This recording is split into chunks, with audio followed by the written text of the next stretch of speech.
Hi everyone, it's Irena, and today I'm going to make Play-Doh in my Cook Expert.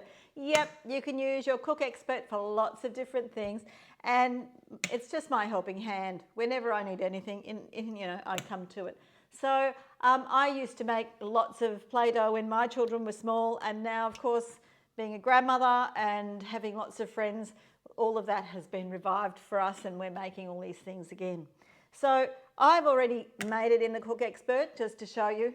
Now what actually went into my Cook Expert was 1 cup of plain flour, half a cup of salt, 2 tablespoons of cream of tartar, 1 cup of water, 1 tablespoon of oil, and a good squeeze of the food colouring.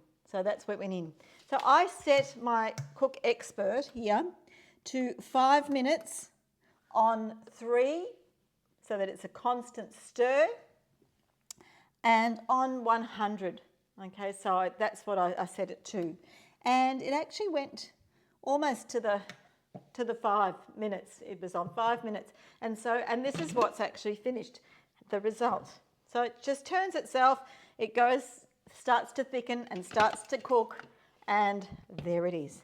Okay, there is my, look at that, amazing Play-Doh. I love it. I love how it turns it into this amazing stuff. So there's your Play-Doh. Anyway, there's much more in here. Take some time, and it's just so pliable and so amazing. And so yes, I suggest you give it a go. Of course, you can make all the different colours. I think kids love Play-Doh. I used to love Play-Doh. And they can make the biscuits and what have you alongside you while you're baking as well. So it doesn't take much effort.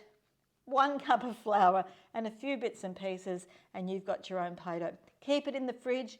If it needs to be softened, you can add a little bit of oil to it, a little knead, and it's there again. So you can make all the different colours and have fun. All right, just use your Magimix, your Cook Expert, for as many things as you can possibly imagine. Every day there's something that you can do. All right, enjoy playing with your Play-Doh. Okay, see ya. Bye.